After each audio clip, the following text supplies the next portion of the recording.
Joining me now is Professor Michael Wesley, Deputy Vice-Chancellor International of the University of Melbourne. Thanks very much for your time. Look, I thought we'd start on this interesting call from the US, interesting in that they've made the decision that Chinese media is officially designated state-owned or state-run enterprise. Some people might say, well, yeah, no kidding, but interesting decision nonetheless. Look, it is, and it's just another front, if you like, in the growing hostility between those two countries. It's now extending from technology and science cooperation through trade, investment, and now into media relations. It's quite interesting that it's the Trump White House that's doing this, with a White House that doesn't have particularly harmonious relationships with its own media organisations. And also the Trump White House that's choosing not to do the same thing with Russia.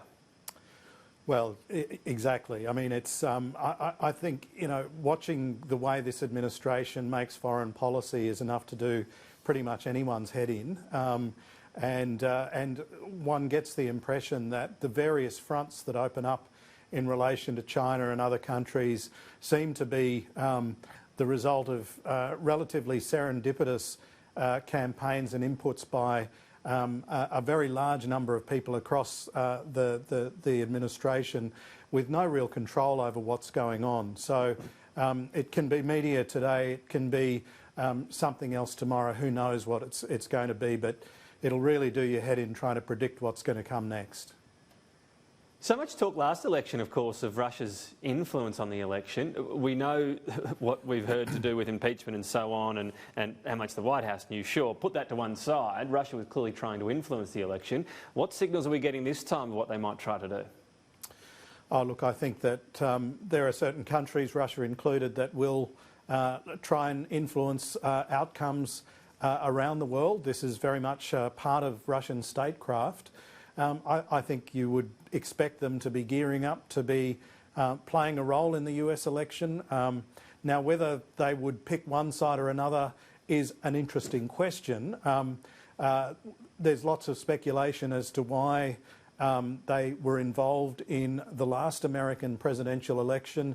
There are strong opinions that it was because they foresaw that Hillary Clinton would be particularly hard on Russia, that her statements on Russia predicted an escalation in US-Russia tensions if she were to be elected. But if you look back on Donald Trump's presidency, if I was in the Kremlin, I'd be wondering about whether Trump has really been a net positive or a net negative for Russia.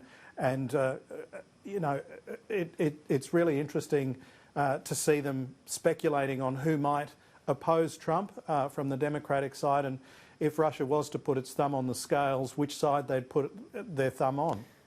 Yeah, well, indeed, given the rather diverse candidates we have. Speaking of this Democratic race about to change with the entry of Michael Bloomberg, he's had a huge rise in polling now. Is that because he's about to enter the race proper, or is that because so far, seeing Bernie Sanders lead a field and a few underperformers, people are thinking, well, we need another genuine contender here, someone more palatable? Yeah, look, I think, as I said to Kieran last week, I think that what's really starting to emerge here is some real indecision on the part of Democratic voters about who can best beat Donald Trump. Some of them seem to have decided that it's going to be a radical option in Bernie Sanders, but the relatively close race between Pete Buttigieg and Amy Klobuchar suggests that on the moderate side, voters haven't quite made their minds up. Now you get Bloomberg entering the race. It gives the moderates, the people who think a moderate candidate is better placed to beat Trump, it gives them another option. Bloomberg obviously has enormous resources behind him.